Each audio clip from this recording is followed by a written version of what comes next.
यह कथा है भगवान सिर्फ भाव के भूखे होते हैं। गृहस्थ में रहने वाले एक बड़े अच्छे त्यागी पंडित थे।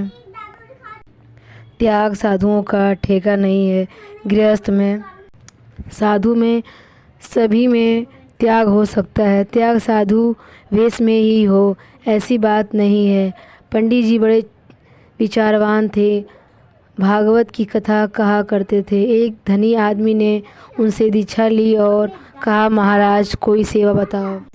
धनी आदमी बहुत पीछे पड़ गया तो कहा, तुम्हें राम जी ने धन दिया है तो सदा व्रत खोल दो।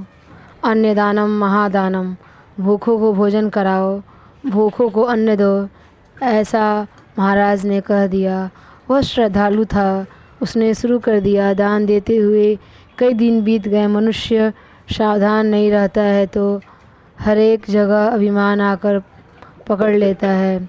उसे देने का भी अभिमान हो गया कि मैं इतने लोगों को अन्न देता हूँ।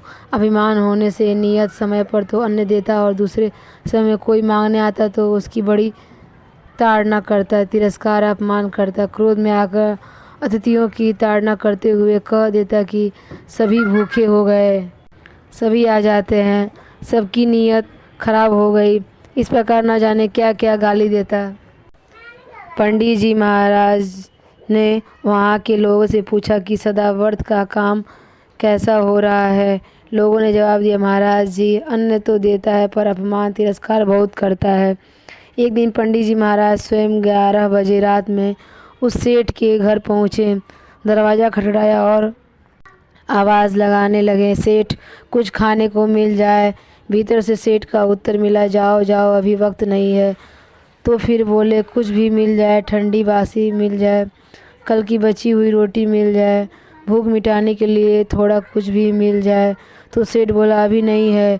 पंडित जी जानकर तंग करने के लिए गए थे। बार बार देने के लिए कहा तो सेठ उत्तेजित हो गया, इसलिए जोर से बोला, रात में भी पिंड छोड़ते नहीं, दुख दे रहे हो।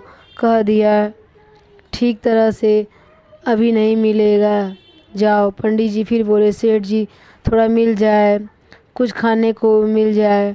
अब सेठ जी को क्रोध आ गया, जोर से बोले, कैसे आदमी है। दरवाज़ा खोलकर देखा तो पंडित जी महाराज स्वयं खड़े हैं। उनको देखकर कहता है, महाराज जी आप थे। पंडित जी ने कहा, मेरे को ही देता है क्या? मैं मांगूँ तो ही तू देगा क्या? महाराज आपको मैंने पहचाना नहीं। सीधी बात है, मेरे को पहचान लेता तो अन्न देता, दूसरे को ऐसे ही देता है क्या? यह कोई देना थोड़ी ही हुआ।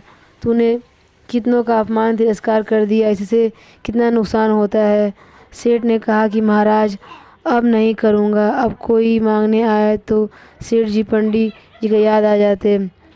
इसलिए सब समय सब वेश में भगवान को देखो। गरीबों का वेश धारण कर, अभावग्रस्त का वेश धारण कर भगवान आए हैं। क्या पता किस वेश में साक्षात नारायण आ जाएं। इस प्रकार आदर से देगा तो भगवान